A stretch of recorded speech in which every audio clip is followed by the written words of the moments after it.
Ողջույն, Մանուշակի հերթական հաղորդումն է եւ մենք այսօր հյուրընկալել ենք real estate agent Անի Ներսիսյանին։ Ողջույն Անի, շնորհակալ եմ մեր հաղորդմանը մասնակցելու համար։ Շնորհակալ եմ հրավերի համար։ Անի, ուզում եմ սկսենք ամենասկզբից։ Դու արդեն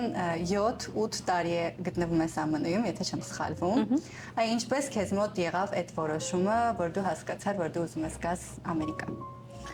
Իրականում շատ պատահաբար է ստացվել իմ Ամերիկա տեղափոխվելը։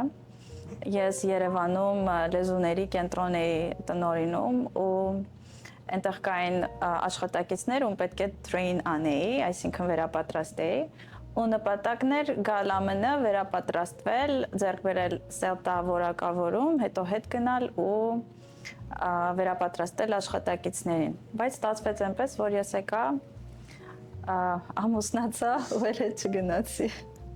Հաստատ ամուսնությունը պատճառ։ Այո, ամուսնությունը։ Գիտեմ, որ հենց այդ ժամանակ, երբ եկել էիր, դու ակտիվորեն արդեն սկսել էիր քեզ համար աշխատանք փնտրել, ու քանի որ այսօր մեր խոսակցությունը բիզնես ֆորմատի է լինելու, ավելի շատ մասնագիտական հարցեր պետք է տամ քեզ, որը որ վերաբերում է real estate-ին։ Բայց մարդկանց թվում է, որ այդ հաջողությունը մի օրում է լինում կամ, չգիտեմ, մի վայրկյանում մարդը կարող է ինչ-որ մի բանի հասնել, բայց ես հիմա ուզում եմ խոսենք այդ ամբողջ ճանապարհի մասին, թե քեզ մոտ ամեն ինչը ինչպես է դասավորվել։ Դրա համար ամենասկզբի աշխատանքը ուզում եմ պատմես, թե ինչ աշխատանք ես արել ամենասկզբում ԱՄՆ-ում, երբ նոր էիր եկել ու ինչ հոգեվիճակում էիր, հա, երբ որ նոր եկար Ամերիկա։ Երբ նոր եկա շատ բարդ էր, որովհետև Հայաստանում շատ բուրըն կենցաղով ու աշխատանքային կյանքով ապրելուց հետո գալիս ես այստեղ, հատկապես երբ դեռ չես վարում, շատ դժվար է ադապտացվելը։ Իհարկե ամուսինս ու ամուսնուս ընտանիքը ամեն կերպ աջակցում էին, որ ես շատ հեշտ ադապտացվեմ, բայց ես չէի կարող ուղղակի տանը նստել։ Երբ դեռ նույնիսկ չէի էլ վարում, արդեն աշխատանք էի փնտրում, Armenian BDO-ով, ոնց որ եւ շատ նոր եկած հայ էր, իմ համար գտա աշխատանք ադմինիստրատիվ։ Շատ ցածր աշխատավարձով, նպատակս էր տանից դուրս գալ ու ծանոթանալ ամերիկյան կենսակերպին, աշխատանքային մթնոլորտին ու մի րոպե շուտ մտնել այստեղի կյանքի մեջ։ Աշխատեցի 6 ամիս որպես ադմինիստրատոր ինչ-որ շինարարական կազմակերպությունում։ Ուզում նշես ինչքան աշխատավարձ էիր ստանում։ Ժամական $11, որը իրականում շատ քիչ է, այստեղի ապրող հայրը կհասկանան ինչքան քիչ է։ Իհարկե ես ունեի բարձրագույն կրթություն, աշխատանքային փորձ, գիտելիք, լեզվին տիրապետում էի եւ այլն, բայց դա կապ չուներ։ Միևնույն է աշխատավարձը ցածր էր, քանի որ նոր էի եկել ու համարվում է նոր եկած։ Ամեն դեպքում շատ շնորհակալ եմ ես այդ կազմակերպությանը, այնտեղ աշխատեցի 6 ամիս ու այդ ընթացքում արդեն սովորեցի իմ քննության համար պատրաստվեցի real estate-ի։ Ու այդ ընթացքում ոչ միայն դա սովորեցի, այլ նաև իմ ընտանիքի կառուցման փուլն էր հարսանիք եւ այլն, բուրըն շրջան էր, հա, ժամանակ չկորցրեցի, պատրաստվեցի, քննությունը հանձնեցի ու միանգամից ստացա եւ իմ real estate-ի լայսենսը եւ իմ վարորդական իրավունքը։ Ու սկսեցի արդեն աշխատել։ Իսկ ինչու հատկապես ընտրեցի real estate։ Ինչն էր պատճառը, որ որոշեցի real estate-ի մեջ մասնագիտանալ։ Իրականում շատ դժվար եմ եկել հանգել դրան, որ հենց դա եմ ուզում, որովհետև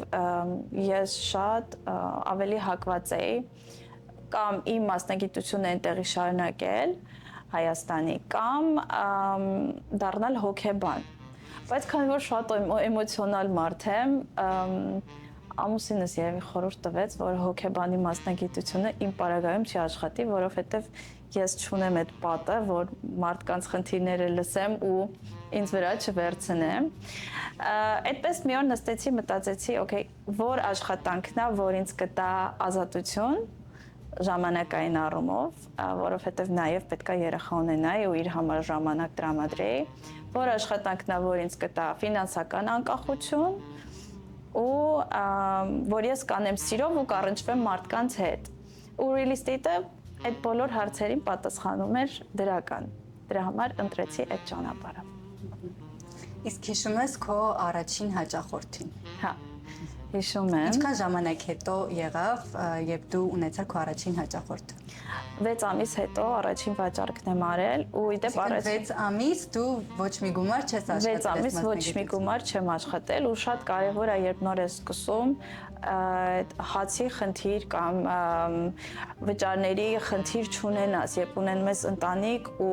մտնում ես այս աշխատանքի մեջ այն հույսով, որ միանգամից լինելու է եկամուտ եւ այլն, ես միշտ խորհուրդ չեմ տալիս, որովհետեւ սկզբնական շրջանում չի լինում ոչ մի եկամուտ։ Շատ հնարավոր է տարիներով նույնիսկ չլինի որևէ եկամուտ։ Բայց իմ դեպքում 6 ամիս հետո եղավ առաջին վաճառքը ու դրանից հետո արդեն առաջին տարում եղավ 15 վաճառք։ Այդ արդեն շատ մեծ արդյունք ես գրանցել, բայց ուզում եմ այդ 6 ամսվա վրա կենտրոնանանք, այդ 6 ամսվա ընթացքում ինչ էիր դու զգում։ Երբ ոչ մի վաճառք չէիր անում։ Ես իրականում միշտ հավատացել եմ, մտքով շատ ուժեղ եմ եղել ու հավատացել եմ, որ այ մի քիչ էլ փորձեմ հաստատ կստացվի, պետք չի հանձնվել, հանձնվող տեսակ չեմ առհասարակ ու միշտ ունեցել եմ այդ պատկերացումը, որ լինելու է ու լինելու է լավ, իմ ուզածով, ուղղակի պահանջվում է ժամանակ ու աշխատասիրություն, շատ աշխատասեր եմ։ Օրերով, ժամերով պլանավորում էի, գրում էի, ժամանակս բլոկ էի անում, օքեյ, այս ժամից այս ժամը սա պետք է անեմ, սա պետք է անեմ։ Ու ստացվեց ու բոլորի մոտ էլ կստացվի, որովհետև եթե մտածում ես ու պատկերացնում ես ու անում ես ամեն բան, որ հասնես քո նպատակին, նպատակը կիրականացվի ու դա անխուսափելի է իրական։ Իսկ այդ առաջին հաճախորդի հետ կապված ուզում եմ պատմես այդ էմոցիաները, երբ կատարեցիր քո առաջին վաճառքը։ Առաջին հաճախորդը իրականում երբեք չիմացա, որ իմ առաջին հաճախորդն է եղել ու շատ դրական մեկնաբանություն վերջում թողեց ամբողջ process-ի հետ կապված։ Իհարկե առաջինն էր, ես շատ ամեն ինչից տեղեկացված չէի, բայց այնքանի կարդում, հարցնում մասնագետներից եւ այլն, որ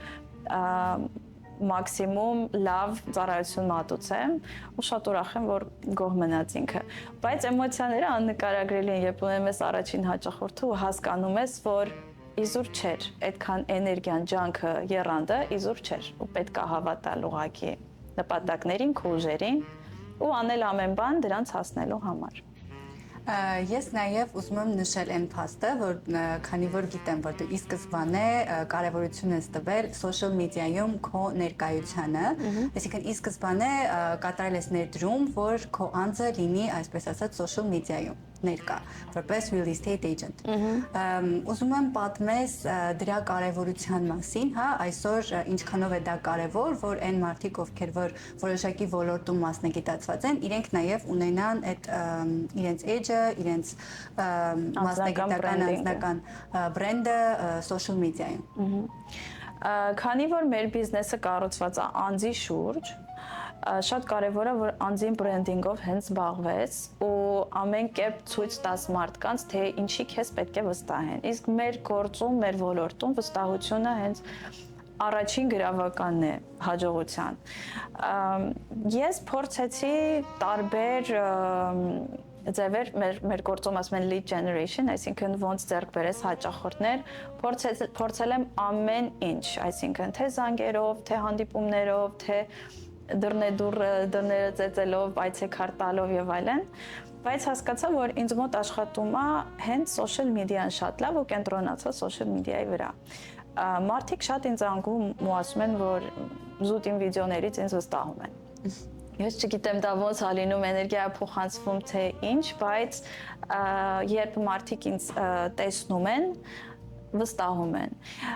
Social media-ն առհասարակ շատ կարևոր է ու պետք է քայլել ժամանակի հետ։ Այսօր ցավոք սրտի կան շատ լավ մասնագետներ, որ չեն սիրում social media-ն կամ չեն սիրում որևէ մարքեթինգ անել ու հասնում են մի կետի ու մնում են այդ կետում։ Բայց եթե գտնես, թե որ մարքեթինգային ձևն է քո համար աշխատում ու անընդհատ դա անես consistently, միանշանակ հաջողության կհասնես։ So ես չեմ կարծում, որ շատ հաջողության եմ հասել, որովհետև դեռ եւ շատ բան ունեմ սովորելու եւ շատ տեղ ունեմ հասնելու, աճելու եւ այլն։ Իրական ես ինքս ինձնից միշտ դժգոհ եմ ու երևի հենց այդ էլ ինձ առաջ է մղում, բայց կարծում եմ, որ social media-ն իր մեծ դերը ունի միանշանակ։ Բայց սկզբնական ժամանակահատվածում social media-ում պետք է մարդիկ հասկանան, որ պետք է որոշակի գումարներ դնեն social media-ին, որովհետև շատ մարդկանց մոտ ինչ-որ թյուր կարծիք կա, որ իրենք մտածում են, որ այդ ամեն ինչը հենց այնպես է լինում, այսինքն դու ի սկզբանե հասկացել ես, պատկերացրել ես, որ դու պետք է գումարներ դնես։ Այո, միանշանակ պետք է դնես գումար, բայց ամենասկզբում, քանի որ ես այդ գումարը դեռ չէի աշխատում, չէի կարող ներդնել, ես ինքս էի անում դա հեռախոսի մակարդակով, շատ փոքր լույսի մակարդակով, բայց անում էի։ Հա, անում էի։ Իհարկե պրոֆեսիոնալները հասկանում էին, որ շատ ոչ պրոֆեսիոնալ աշխատանք է տարվում, բայց հենց դա է կարևորը, որ անես, թեկուզ երբ պատրաստ չես, թեկուզ երբ ինքդ քեզ չես սիրում կամերայում, քո ձայնը քեզ լսելի չի, անես, որովհետև անելու ընթացքում դու բարելավում ես անընդհատ ու արդեն այդ ամեն ինչը դառնում է քո կոմֆորտ զոնա։ Ու հետո արդեն դրա արդյունքում ունեն մեզ հաճախորդներ ու կարողանում ես ֆինանսապես մասնագետների հետ աշխատել ու ավելի որակյալ content ստանալ, հա։ Այսօր Լոս Անջելեսում, ԱՄՆ-ում, հայերի շրջանում նույնիսկ ասեմ, real estate-ի մասնագիտությունը, առհասարակ real estate agent-ի մասնագիտությունը շատ տարածված է ու բոլորը մտածում են, որ շատ հեշտ մի քանի օրում կարող ես տներ վաճառել ու շատ մեծ գումարներ աշխատել։ Ուզում եմ այդ պատկերացումների մասին էլ մարդկանց խոսենք, թե հատկապես ինչ դժվարությունների իրենք կարող են բախվել հենց սկզբնական ժամանակահատվածում։ Հա, երբեմն ես մտածում եմ, որ մեր մասնագիտությունը թերագնահատվածների շարքում է երբեմն, որովհետև իրոք այնքան հեշտ չի, ինչքան թվում է, նախ որովհետև մենք գործ ունենք մարդկանց էմոցիաների հետ։ Պատկերացրեք մեկը, ով ապրել է մի տան մեջ 40 տարի, մեծացրել է իր երեխաներին, թոռներին, մի ամբողջ կյանք ապրել է այդ տան մեջ ու հիմա պետք է վաճառի։ Արդեն գործ ունես էմոցիոնալ անձի հետ ու մոտեցումը շատ կարևոր է, շատ զգույշ պետք է լինես։ Քո համար գուցե դա մի հատ ավել վաճառք է, բայց այդ մարդու համար դա մի ամբողջ կյանք է։ Նախ դա էմոցիաները, որ գործ ունես էմոցիաների հետ, երկրորդը գործ ունես ընտանիքների հետ, կին ամուսին երբեք չի լինում, որ նույն տունը եւ կինը հավանի եւ ամուսինը Այսինքն պետք է նույնիսկ հանդիպումների ժամանակ, հա, կոնսուլտացիաների ժամանակ այնքան զգուշ արտահայտվես, որ ոչ մեկի կողմը չլինես, նեյտրալ լինես, որովհետև քո ասած մի խոսքից շատ հնարավոր է տանը վիճաբանություն լինի։ Դա մեկ, ընտանիքների հետ գործ ունես։ Երկրորդը ֆինանսական ամենամեծ ներդրումն է այդ մարդկանց ու քեզ չեն ճանաչում։ Դրանով է դժվար, որ դու պետք է մարդկանց վստահությունը այնքանով շահես, որ իրանք հավատան եւ իրենք, եւ իրենց էմոցիաները, եւ իրենց ֆինանսը վստահելի ձեռքերում են։ Վերջապես խոսում ենք հազարավոր դոլարների մասին, երբեմն միլիոնավոր դոլարների մասին ու չես կարող ուղղակի ամեն մեկին վստահել այդ ամենը։ Դրանով իսկ ինքը բարդ է։ Ու տպավորությունը, որ ամեն ինչ հեշտ տրվում է կամ ինձ է հեշտ տրվել, ես միշտ դա եմ լսում իմ հասցեին, որ ինչքան հեշտ եղավ, իրականում ես ցույց եմ տալիս, որ դա հեշտ եղավ, բայց այդքան հեշտ չէր, որքան տենց թվում է, հեշտ չի եղել, հաստատ հեշտ չի եղել, հատկապես երբ նոր ընտանիքում ես, նոր երկրում ես, երեխա ունես, առաջին անգամ մամա ես, երեխատ փոքր եւ այլն,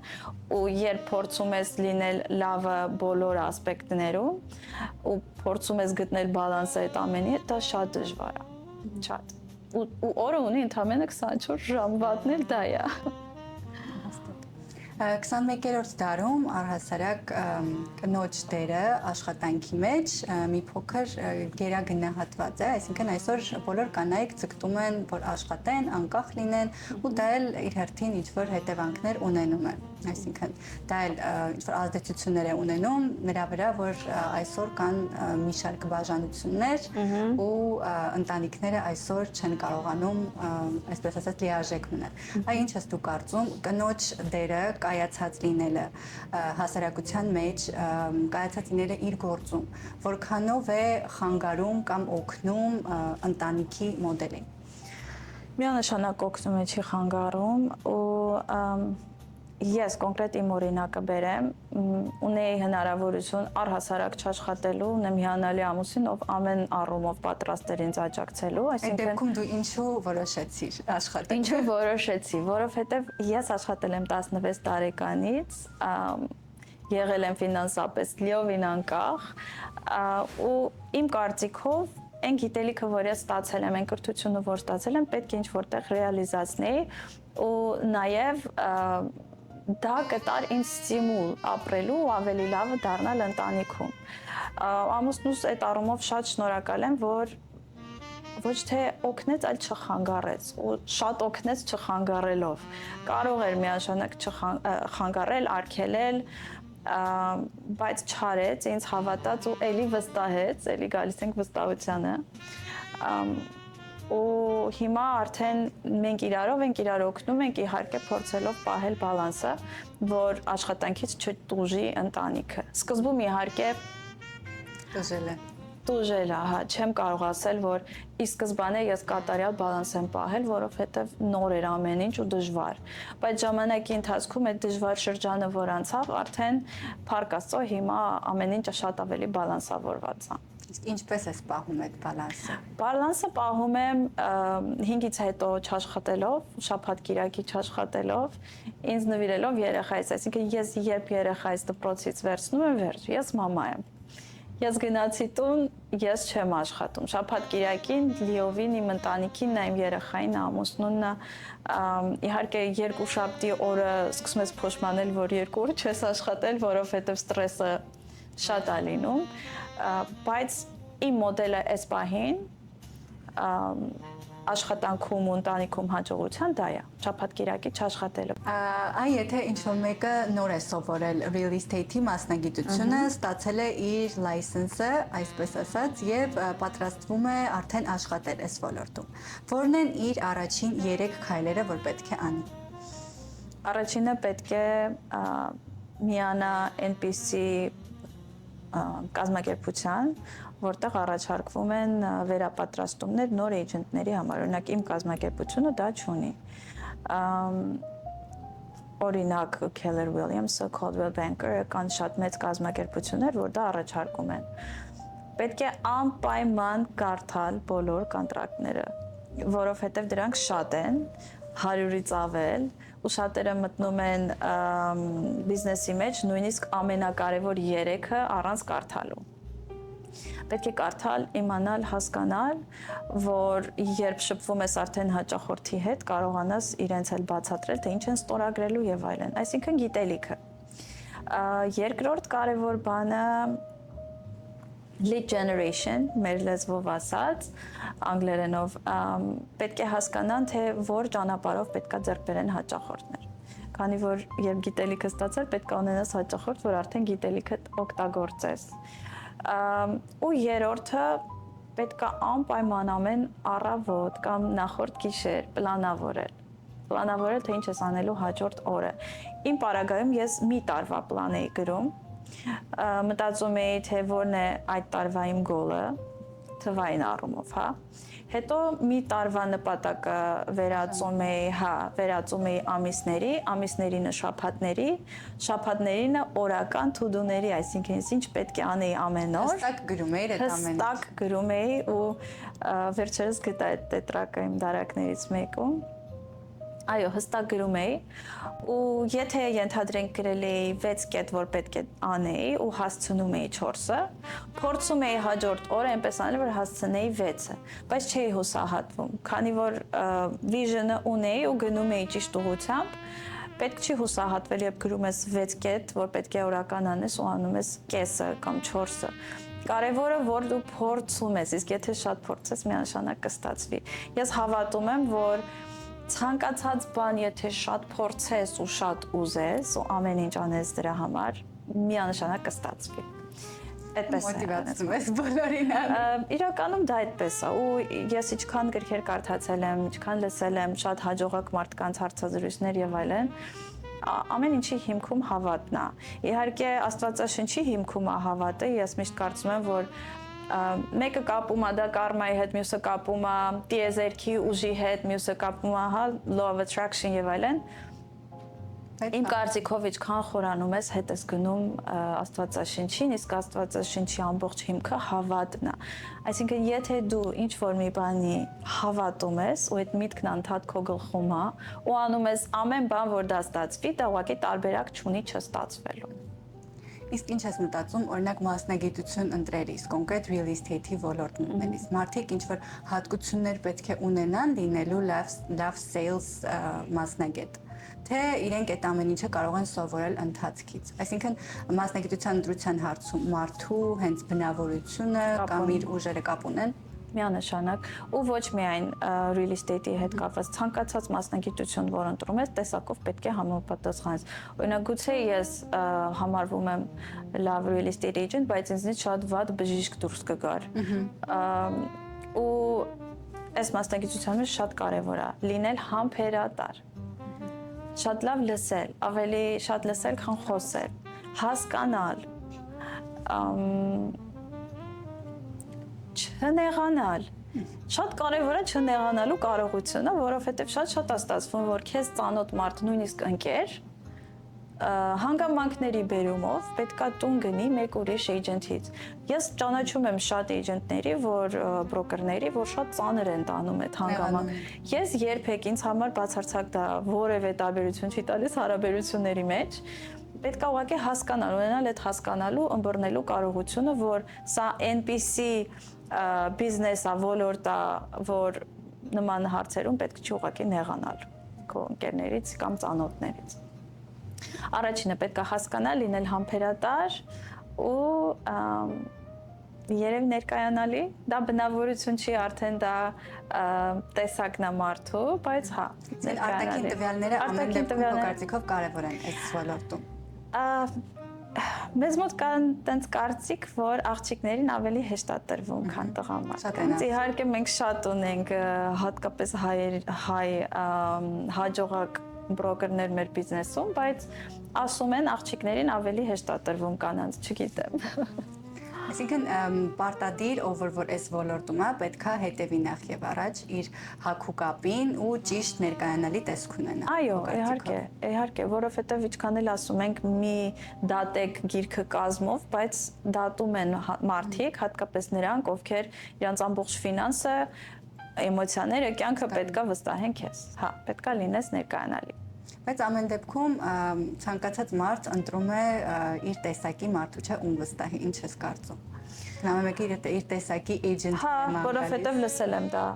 հաճախորդներից, որ ասեն, այս մեկը գիտենք, որ լավ էջենտ է, բայց մեզ տեսակով չի համապատասխանում, մենք ավելի քեզ հետ ենք հանգիստ զգում։ Այսինքն քեզ դիմում են այն մարդիկ, ովքեր որ հենց քո աշխարհից են։ Որ իմ աուրան վերցնում են, էներգիան հավանում են, այսինքն մենք կարողանում ենք իրար հետ աշխատել, հա, դա շատ կարևոր է։ Ու պետքա շատ համբերատար, պրոֆեսիոնալ լինել, որովհետև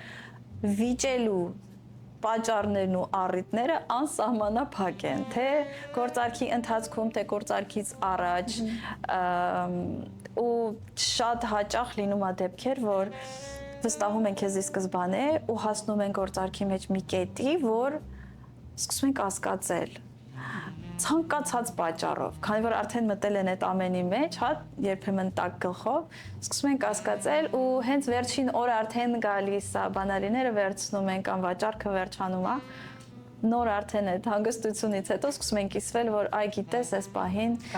կասկածեցի, որը շատ նորմալ է, ավելի քան նորմալ է, կարծում եմ ես ինքս էլ այդպես կզգայի, եթե ինչ-որ օտար մեկ ում չեմ ճանաչում, ինձ օգներ իմ ամենակարևոր ֆինանսական հարցով։ Անի, կպատմես հետաքրքիր կամ ծիծաղելի պատմություն, որ քեզ հետ եղել է աշխատանքի ընթացքում։ Ծիծաղելի այնքանով, որ ավելի ամաչելու պատմություն, խայտարակություն, հաճախորդին տուն էի ցույց տալիս ու դռները պատշգամբի, ապակին ու ապակիները շատ մաքուր էին։ Ես այսպես ասեցի, եկեք այս կողմ հիմա ձեզ սա ցույց կտամ ու քայլելով գնացի ու գլուխս տենց խփեցի ապակուն, իհարկե շատ ծիծաղեցին հաճախորդները, ես էլ ինձ բացկացի, բայց դա երևի ծիծաղալի դեպքերից է եղել իմ հետ կապված ու նաև եղել է որ նոր ժամանակ երբ նոր տները ցույց տալիս եւ այլն ամբողջ ընտանիքը դռան մոտ կանգնած ու ես չեմ կարողացել դռան դուռը բացեմ ու չեն էլ տեսել տունը գնացել են ուղղակի որովհետեւ ես տենց էլ չկարողացա դուռը բացեմ Այդպիսի բաներ են եղել։ Հաջողակ կանանց շատ հաճախ տարբեր բաներ են վերագրում, թե ինչպես են իրենք հասել այս կամ այն հաջողության։ Քո դեպքում շատ կան խոսակցություններ, որոնք մենք բոլորս լսում ենք անընդհատ ու որոնք որ կապված են նրա հետ, որ քո ամուսինն է քեզ առաջ տանում։ Կպատմես ինչ է իրականում կատարվում, օգնում է արդյոք քո ամուսինը քեզ այս գործում անի։ Ես ասեցի արդեն ինքը օգնել է ինձ չխանգարելով ուրախ եմ գոնե որ խոսակցությունները իրար շուրջ են, բայց չէ, իրականում ես էլ եմ շատ լսում այդ խոսակցություններից, բայց բացարձակ կապ չունեն իրականության հետ։ Ասում եմ, որ քո ամուսնու շրջապատն է շատ մեծ եւ դրա պատճառով դու կարողանում ես լավ տներ վաճառել։ Իրականում ամուսնու շրջապատը շատ մեծ է, բայց ընկերների քանակը շատ քիչ ու հետաքրքիր փաստ նշեմ, իր ընկերներից ու ծանոթներից եւ ոչ մեկի վաճառքը ես չեմ արել։ Իսկ թվում է այսքանով պատասխանեցի հարցին, որ ոչ, ինքը ինձ օգնել է չխանգարելով ու իհարկե իր խորհուրդներով, էմոցիոնալ օգնությամբ, սկզբում իհարկե նաեւ ֆինանսական օգնությամբ, բայց դրանից բացի չկա նման բան։ Այնպես որ եթե նույնիսկ չունեք ամուսին, ով որ ունի մեծ շրջապատ, պետք է առաջ տանի, դուք կարող եք միանշանակ։ Հա, չէ, ես իրականում շատ հպարտ եմ այդ առումով, նույնիսկ դեռ ոչ ամուսնացած ժամանակ իմ ծնողներից էլ օգնություն երբևիցե չեմ խնդրել, ուզել եմ ամեն բան անել ինքս, թե ֆինանսական, թե բոլոր առումներով։ Ու շատ ուրախ եմ ու հպարտ եմ ու բարձ ճակատով կարող եմ ասել, որ արել եմ ամեն բան ինքնուրույն։ Անի, այս հարցը հաստատ բոլորի նյարդերի վրա ազդում է, բայց ես այս հարցը պետք է տամ, որքան են միջինում վաստակում real estate agent-ները Լոս Անջելեսում հատկապես մեկ տարվա ընթացքում։ Միջինացված թիվ։ Եթե ստատիստիկան կիսեմ, ստատիստիկորեն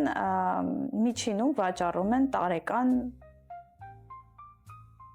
5 տուն, 5-6, առաջին տարում 1-2 ու նաև ստատիստիկորեն 75% տների վաճառում են հիմնական էջենտներ, այսինքն էջենտների երևի 10%-ը։ Այնպես որ եկամուտները խայտառակ տարբեր են։ Լավ էջենտների, այսինքն շատ ակտիվ էջենտների ու այն էջենտների, ովքեր ուղղակի ունեն լայսենս ու վաճառում են 1-2 տուն։ Անին ինձ համար կոնկրետ շատ մեծ մոտիվացիայի աղբյուր է եւ արդեն մոտիվացիայի չէ, inspiration-ի, ոգեշնչման աղբյուր է, որովհետեւ ոչ միայն իմ, վստահ եմ շատ ուրիշ մարդկանց, որովհետեւ ինքը միշտ կարողանում է այնպես խրախուսել, այնպես մարդկանց ոգեշնչել, որ իրենք կարողանան գործել, կարողանան հավատալ իրենց ուժերին ու ես ինքս, այսպես ասած, իր ձեռքի տակով անցել եմ ու այդ ամեն ինչը իմ մաշկի վրա եմ զգացել ու այն ամեն ինչը որ իմ կյանքում հիմա կատարվում է, ինչ որ տոկոսով անի շնորհիվ անին։ Նույնիսկ ես կարող եմ այդպես ասել։ Ուզում եմ քո վերջնական խոսքը ասես, թե ինչ ես խորհուրդ տալիս առհասարակ այն մարդկանց, ովքեր որ չեն հավատում իրենց ուժերին։ Նախ շատ շնորհակալ եմ այդ կրեդիտների համար, չէ դու ինչ ուր որ հասել ես, միանշանակ քո պոտենցիալի շնորհիվ է, բայց շատ ուրախ եմ, որ տենց կարծիք ունես։ Ես շատ եմ սիրում մարդկանց ոգեշնչել, որովհետև շատ հավատում եմ դրան, որ ինչ կա քո մտքում, կա քո ձեռքերում։ Հավատացեք, նույնը սովորեցնում եմ նաև իմ երեխային։ Հիմա միշտ հարցնում եմ Սյուզանին, որ շատ փորձես ինչ կլինի, ասում է կստացվի։ Ու այդպես էլ կա։ Երբ շատ ուզես ու շատ փորձես կստացվի։ Եթե ես կարողացել եմ, դուք էլ կարող եք։ Եթե ինչ որ մեկը կարողացել է անել ավելին, քան ես եմ անում, ուրեմն ես էլ կարող եմ։ Չկա լիմիտ, չկա սահմաններ, սահմանները գծում ենք մենակ մենք մեր մտքում։ Դրա համար եթե լինեն տեղեկացված, եթե հավատան, էլի գալիս ենք հավատքին, Եթե հավատան ու ամեն բան անեն կստացվի։ Շատ կուզեմ, որ այն մարդիկ, ովքեր նոր ուզում են մտնել մեր ոլորտ, խորհրդի կարիք ունեն եւ այլն, ես պատրաստ եմ լիովին անվճար տալ ցանկացած խորհրդատվություն, միայն թե ճիշտ ուղու վրա դնեմ մարդկանց, որ հավատան իրենց ուժերին ու հասկանա, որ կստացվի, որովհետեւ ես ոչնչով ավելի լավ չեմ, քան իրենք, հաստատ։ Եթե ինձ մոտ ստացվել է, իրենց մոտ էլ կստացվի։ Շատ մերսի Անի ջան, շատ շնորհակալ եմ այսօրվա մեր հետաքրքիր զրույցի համար, ինձ թվում է շատերի համար օգտակար կլինի։ Հուսամ։